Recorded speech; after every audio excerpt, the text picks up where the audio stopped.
voilà, on va pouvoir jouer aujourd'hui à ce petit jeu qui s'appelle Pieces of 8 in a Dead Man's Hand. Donc une pièce de 8 dans la main d'un homme mort. En fait, il s'agit de monter sur un petit bateau, de s'en aller vers une île déserte pour récupérer le trésor de Lilith de Shark, une célèbre pirate qui a engrangé un trésor que l'on dit quasiment illimité. Sauf que pour récupérer ce trésor, il va nous falloir trouver 10 clés.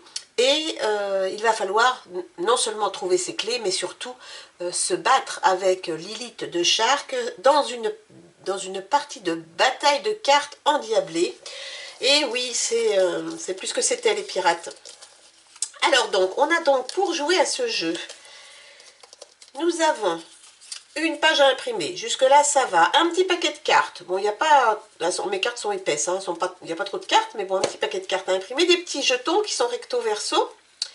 Et puis, ici, des contrats. On a 4 contrats possibles à passer avec Lilith, avec des règles particulières. Donc, je vous dirais que les 2 premières sont a priori plus simples. La 3e, la 4e, un petit peu plus compliquées.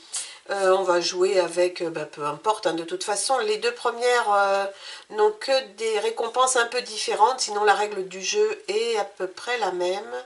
Attendez, je vérifie, mais je crois que c'est la même. Oui, c'est ça. Donc, en fait, les règles sont les mêmes pour ces 2 niveaux, et il y a juste les récompenses qui changent. Après, les règles changent un petit peu. On va commencer, on va jouer avec Scallywatt, par exemple. Voilà, donc notre contrat que nous passons avec Lilith.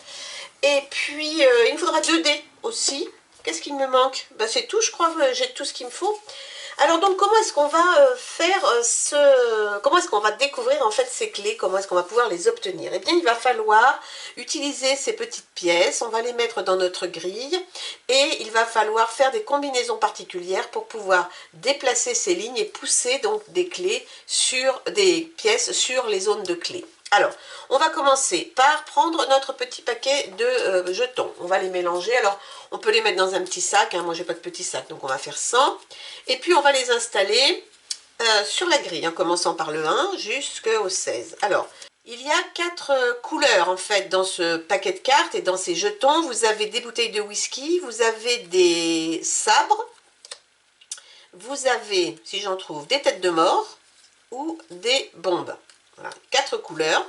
Et les chiffres vont de 1 à 8. Les cartes vont de 1 à 8.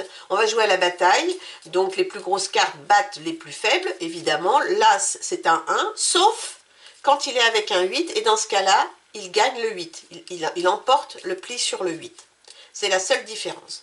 Donc la bataille, bon, assez simple. Les petits jetons, on va les positionner. On va essayer de faire des lignes, des colonnes et des diagonales correctes, mais donc il faut savoir en fait qu'on ne pourra récupérer une ligne ou une colonne qu'après avoir manipulé les jetons. C'est-à-dire que si je mets une ligne de 8 ici, au premier tour quand je vais jouer, je ne pourrai pas l'utiliser. Il faut que je déplace un jeton sur cette ligne pour pouvoir la récupérer. Donc vous allez voir, l'explication n'est pas très simple comme ça, mais vous allez voir c'est très simple visuellement, je vais vous faire voir. Donc là j'ai un 6 ou un 2, je vais mettre un 6. Je vais mettre un 2.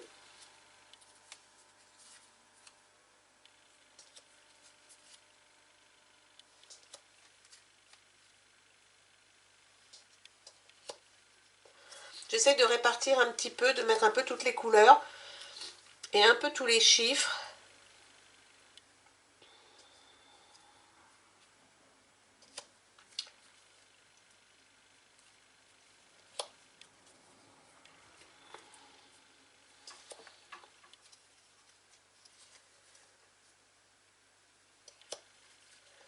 Et puis je termine.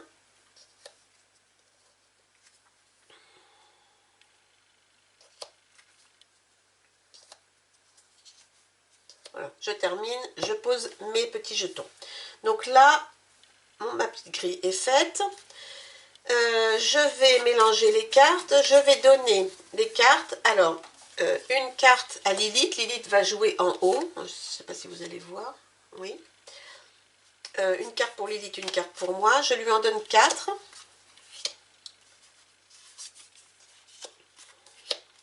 Et à moi aussi. je méfie parce que des fois je mets 2 cartes au lieu d'une. Voilà. Ensuite, les 2 suivantes, je les prends pour moi. Et les 2 suivantes, je les mets dessous. Ce seront les 2 cartes de fin de partie pour Lilith. Je mets ma petite pioche à côté. Je vais regarder mes cartes. Je vais les tourner pour que vous les voyez. Hein.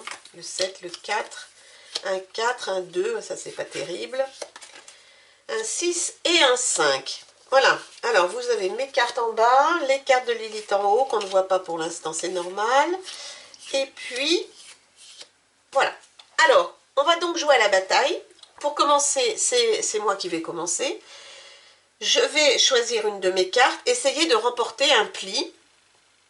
Et une fois que j'aurai remporté un pli, j'aurai le droit de manipuler les pièces pour pouvoir les déplacer et pouvoir faire glisser des lignes, des colonnes ou des diagonales vers les zones de clé. Donc, je vais jouer une carte. Je ne peux jouer que des cartes dont la couleur est ici, dans la main de Lilith. Je ne peux pas jouer donc de bombe, je ne peux pas jouer de tête de mort. Je vais donc jouer une carte de whisky, en espérant que ici il n'y ait pas 7 ou 8. On va voir. Allez, hop, c'est un 5. Donc c'est moi qui remporte le pli.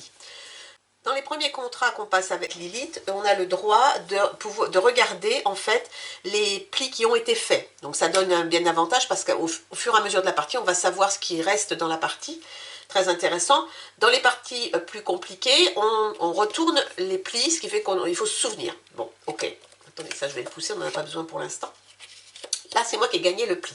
Comme j'ai gagné le pli, j'ai le droit de manipuler les jetons. Il y a 4 possibilités pour faire glisser une ligne, une colonne ou une diagonale. Il faut que les 4 pièces soient de la même couleur ou qu'elles soient de couleurs différentes, toutes différentes.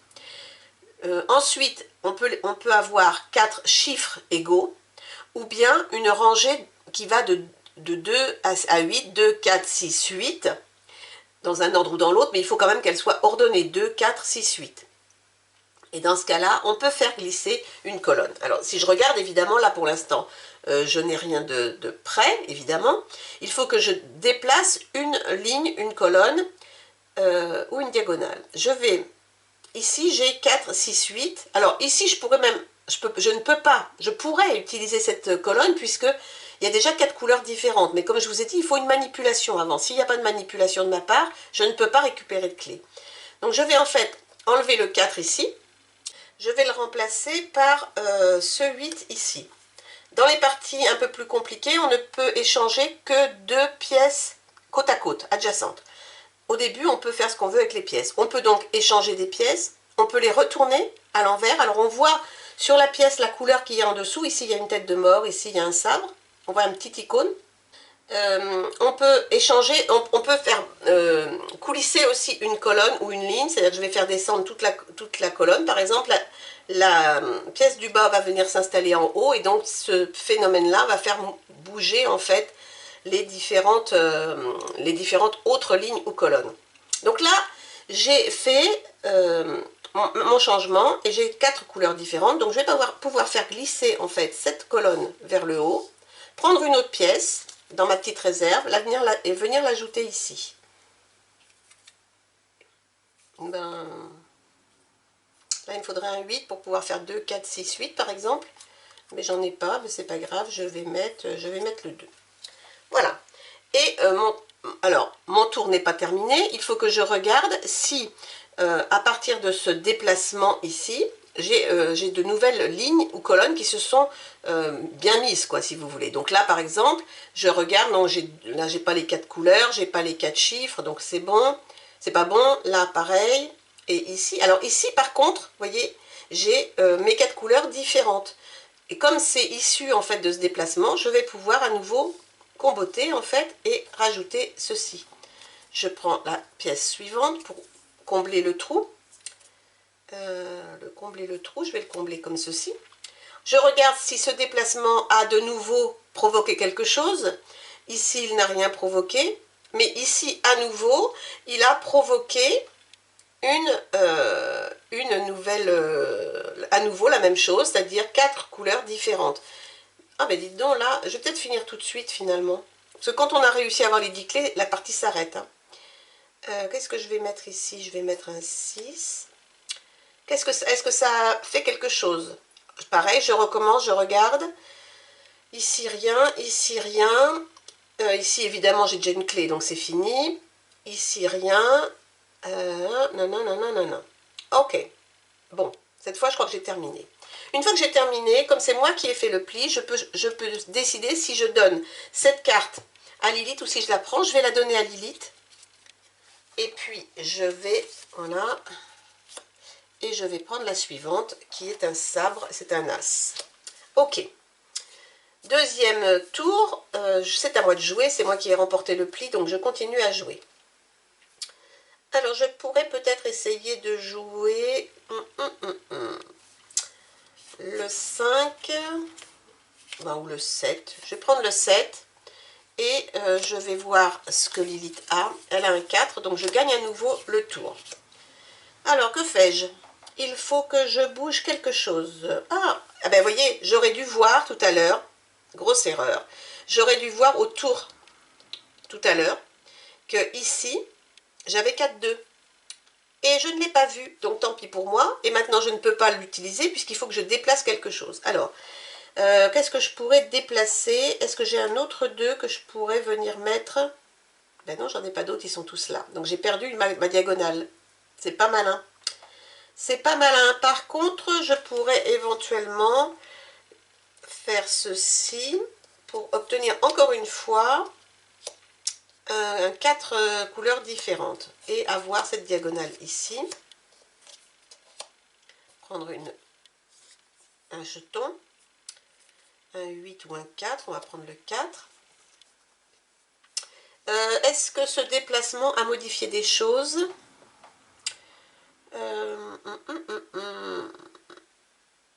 Non, ici non plus, et ici non plus.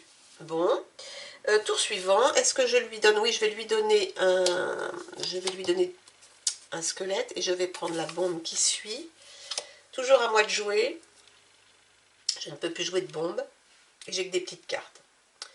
Donc je vais jouer un squelette, un 4 et Lilith a un as. Très bien, c'est encore à moi. Oh, oh c'est cool. Alors c'est encore à moi. Donc là, si j'avais un 2, oui j'en ai un. Donc là maintenant, je vais pouvoir faire ce que je n'ai pas fait tout à l'heure. Je vais faire ceci. Et je vais déplacer mes 2 pour obtenir ici une diagonale. Alors,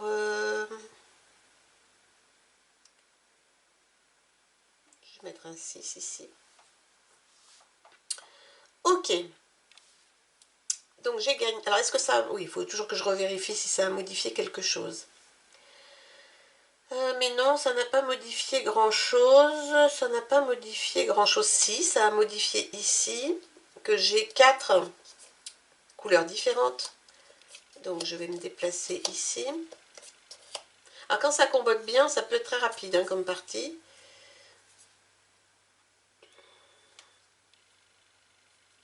Ok. Autre combo. Non. Alors je vais... qu'est-ce que je fais? Est-ce que je lui donne cette carte-là?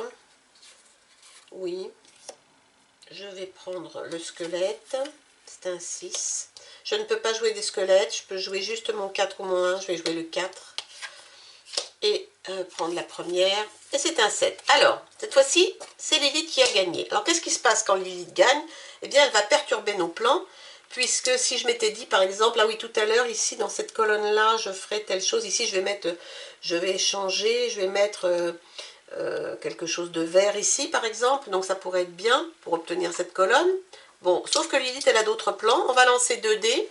On va prendre le dé qui est le plus élevé. Bon, là, c'est 2, 4, donc c'est un 4. On va regarder ici. La traduction est dans les règles, hein, comme d'habitude. Elle dit qu'on va tourner en fait les 4 coins dans le sens inverse des aiguilles d'une montre. C'est-à-dire que je vais prendre ça, je vais venir le mettre ici, ça je vais le mettre ici, ça je vais le mettre ici, et ça je vais le mettre ici. Bon, il se trouve que là, elle n'a pas changé mes plans. Mais parfois, ça change vraiment. Une fois qu'on a fait le tour de Lilith, évidemment c'est à elle de jouer. Elle va prendre la première carte dans tous les cas. Moi je vais prendre la seconde. C'est toujours comme ça. Voilà, c'est un sabre, c'est un 6. Et pour déterminer quelle carte elle va jouer, on va regarder ici les petites icônes ici, dans l'ordre. Donc si sur le paquet de cartes ici, vous avez par exemple un crâne, ça sera la première carte. Ici c'est un sabre, donc le sabre c'est la troisième carte. Elle va jouer la 1, 2, troisième carte. C'est un 2, très bien. Ah, erreur. Erreur. Elle va jouer le 2, mais il ne faut pas que je regarde. Bon, j'ai vu que c'était un 2, mais dans tous les cas, pour remporter le pli, j'aurais joué ma plus grosse carte. J'allais pas jouer l'As, je savais que j'allais perdre. Donc, mais normalement, on ne regarde pas. On fait un pari, quelle est la carte qu'elle a jouée. Et le pari, moi je vais jouer forcément ma plus grosse carte. Et c'est un 2, donc j'ai remporté le pli, c'est donc à moi. Je vais pouvoir faire ma petite manipulation de tout à l'heure, celle que j'avais envisagée. C'est-à-dire je vais pouvoir intervertir ces deux jetons pour pouvoir ici monter, récupérer un... oh, il me reste encore deux. Un jeton, un 4 ou un 8, je vais mettre un 8. Et il me reste 3 clés. Est-ce que ça a modifié quelque chose dans l'ordre? Bien non, puisque ici ça n'a rien changé, ici ça n'a rien changé, et ici ça n'a rien changé. Tour suivant, je vais prendre le sabre, lui donner le sabre. C'est un 4. Alors, je ne peux toujours pas jouer les squelettes. Je vais jouer une bombe, le 5, et elle a un 2. Donc, c'est moi qui remporte à nouveau. Alors, je remporte à nouveau, mais je vais intervertir ces deux jetons et avec ma rangée de 4, déplacer ici, prendre le dernier jeton, un 6 ou un 2. Je vais prendre le 2. Et regarder si ça a changé quelque chose, pas pour celle-ci mais pour celle-ci. Non, donc j'en ai fini là. Ensuite je vais prendre la première carte, c'est un 2, pas de bol. Et oh là là, et Lilith prend un sabre. Donc il se trouve que c'est à moi de jouer encore et que je n'ai pas trop de choix, soit je joue le 2 mais bon, je vais jouer le 4 avec la première ici, c'est un 3, vraiment j'ai de la chance, c'est encore à moi. Je vais échanger ces deux jetons. Ici j'ai donc 4 couleurs différentes. Je ne rajoute pas de jetons puisque je n'en ai plus. Et ici, pour l'instant, je n'ai rien. Non. Est-ce que je vais lui donner, les crânes, les têtes de mort, et je vais prendre celui-ci, j'ai un 3. Écoutez, pour terminer la partie, je mets le 6. Et c'est un 7, hein, c'est elle qui gagne ce pli. Alors, que va-t-elle faire? C'est un 2, donc le 2. Alors on va descendre les deux colonnes du milieu vers le bas, ce qui ne me change pas grand chose non plus. C'est à elle de jouer, donc là elle prend toujours la première, je prends la suivante et elle va jouer la première, donc une bombe, un as, donc j'ai un 3, ah oui, il ne fallait pas que je regarde, mais j'aurais joué de toute façon, j'avais que le 3 à jouer. Ça j'ai du mal, j'oublie toujours qu'il ne faut pas regarder la carte avant de la prendre. Bon, c'est moi qui ai gagné. Et là, il faut que je termine, il faut que j'aille mettre ici quelque chose d'une autre couleur, parce que je ne peux pas faire 4-4 ou 4-6, donc je vais faire ceci, et 4 couleurs différentes. Ah mais non, pas du tout, pas du tout, pas du tout. C'était ça qu'il fallait que je fasse. Voilà, 4 couleurs différentes, hop, hop, hop, hop, et donc j'ai gagné la partie. Alors, j'ai gagné la partie, vous voyez que c'est quand même relativement facile comme jeu. parfois c'est un peu plus compliqué quand même, parfois on est obligé d'aller jusqu'au bout, parce que là on n'est pas allé jusqu'au bout, mais comme il y a eu pas mal de combos au début, ça m'a facilité la vie. Il me restait encore 2 tours de jeu avant d'arriver à la fin. Donc comment ça se passe à la fin? Eh bien quand on a terminé, si par exemple je n'ai pas toutes mes clés, j'arrive à la fin, j'ai fini mes 2 derniers tours, eh bien comment on va faire pour finaliser en fait, pour essayer d'obtenir les clés manquantes, puisqu'il arrive hein, quand même qu'à la fin on n'a pas toutes les clés, moi ça m'est arrivé plusieurs fois, mais quand même globalement je trouve que c'est assez facile. Donc je vais arriver avec 5 cartes à la fin de mon dernier tour, je vais prendre les 2 cartes ici, je vais les donner à Lilith, voilà. À ce stade du jeu, on ne se préoccupe pas des couleurs, on ne se préoccupe plus des couleurs, on ne se préoccupe que des chiffres. Dans la partie difficile, on ne regarde pas et donc on va se dire tiens, c'est vraiment du hasard pur. Mais dans la partie que j'ai choisie, Scallywag, on va retourner en fait les cartes de Lilith, les 5 cartes, et on va tenter en fait de remporter autant de plis que possible. Donc vous voyez qu'ici c'est un peu compliqué parce que moi j'ai plein de petites cartes et elle a des grosses cartes. D'où l'intérêt quand même de ne pas toujours jouer ces grosses cartes au début et d'en garder pour la fin.